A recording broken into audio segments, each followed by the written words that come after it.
This interview is for information only and should not be considered as investment advice or a recommendation to buy shares in the company featured. Welcome to this Stock Box interview.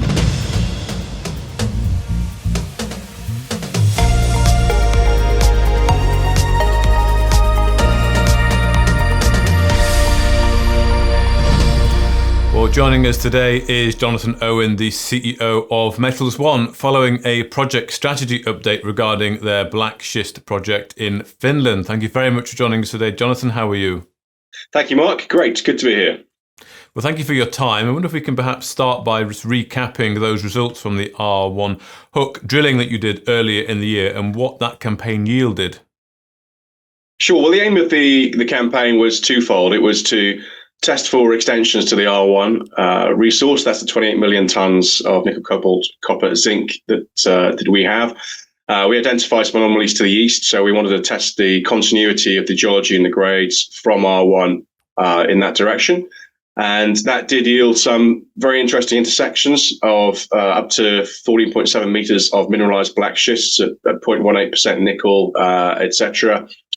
Interception on another hole, 11 meters of mineralized black schists, and on it went for the 8 holes that we drilled.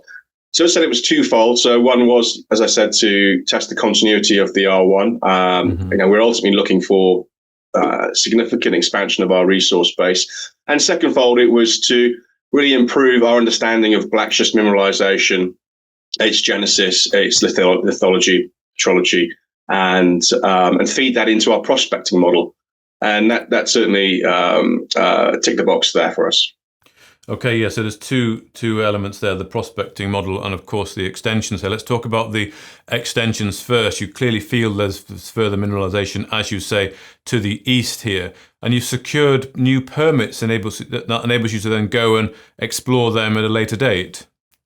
Correct. So we drilled up to the eastern boundary of our existing permit. We could see clearly that the mineralization continued to the east.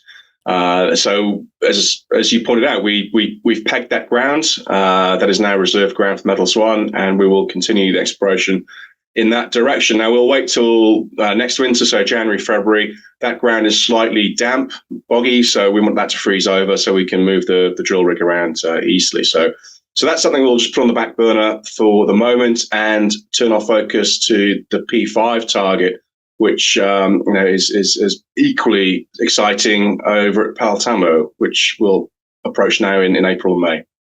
In April, May. Okay, I'll talk about that in a moment. If we can touch on the prospectivity model here. Of course, you developed one not long after you listed on historic data there, and you now want to refine this with the new data from this campaign. So could you perhaps say how this perhaps might look, how you might use that data from this campaign and how that might change the prospectivity model here? Correct. So initially we were basing our exploration program and our strategy on historical data, as you pointed out. And bearing in mind that this type of mineralization hasn't really been explored in anger for well over a decade and a half. So technologies and understandings have moved on since then. So as you pointed out, part of the reason of drilling the R1 hook was to really fill in the gaps in that understanding, in that model, using new technologies, new insights, and new information, and basically update that model. So with that update now, we've taken a step back, taken a regional review, and really looked to emulate or identify similar targets across the whole Black Schist region.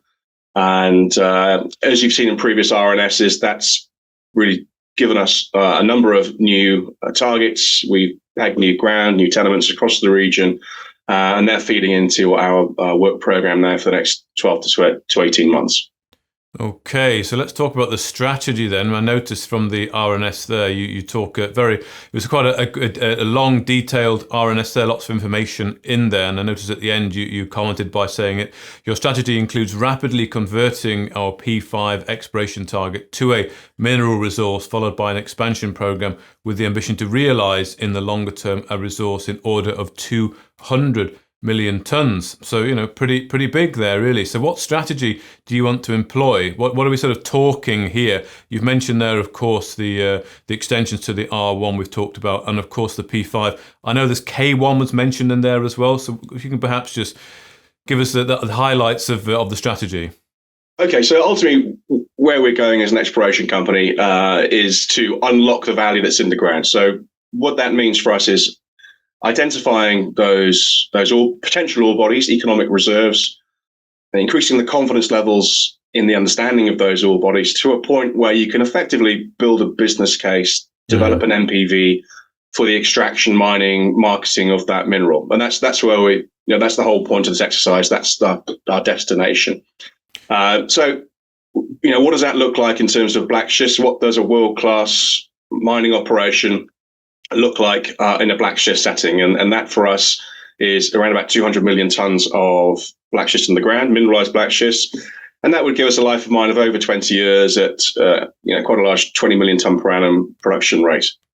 Now, we can start to put some numbers to that. If you look at the in situ value of the metal within that 200 million tons, we're looking at around about $8 billion worth of metal in the ground. I'm not suggesting any stretch of the imagination, we're going to make a valuation based on that. But a rule of thumb, if you were looking at a sort of an early stage asset that's probably got an inferred or indicated resource categorization, it's got a preliminary feasibility study as well, you could be looking at a rule of thumb of 1% to 2% valuation based on the value of metal in the ground. So that would bring us up to around about somewhere between 100 and 200 million dollar valuation just for the Black Schist project. So that's the goal. That's where we're going, and we believe we can achieve that provided there's enough black schist in the ground, of course, within the next, say, 24 to 36 months. Okay. So it's an ambitious timeline. We know where we're going. We've got the prospectivity model, which is helping us identify these discrete ore bodies that are going to feed into that 200 million tons. You mentioned K1. K1 is the next big thing in our pipeline, and there are more behind that as well. So It's a very exciting time. We're not hanging around, and watch this. Good. Well, 24 to 36 months to have that perhaps at 200 million. That's a nice target to go for. It's nice you set that out for us there, Jonathan.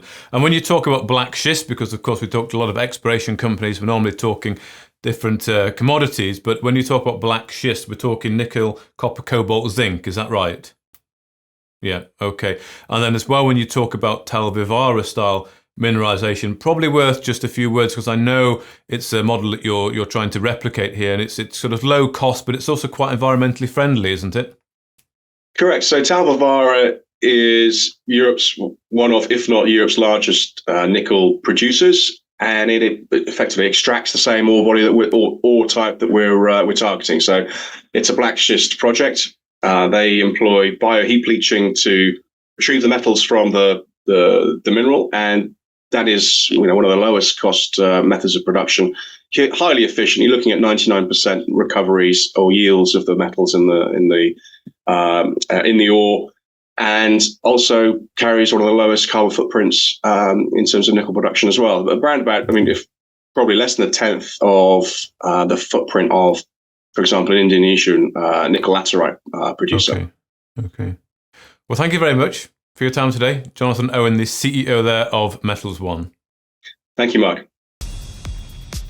If you enjoyed this interview, then give us a thumbs up, a like or a retweet. Subscribe to us on YouTube or follow us on Twitter, and hit that notification bell to be the first to know when we release new content. There's loads of great content on our website too, across all our programs at stockboxmedia.com. Thank you for watching.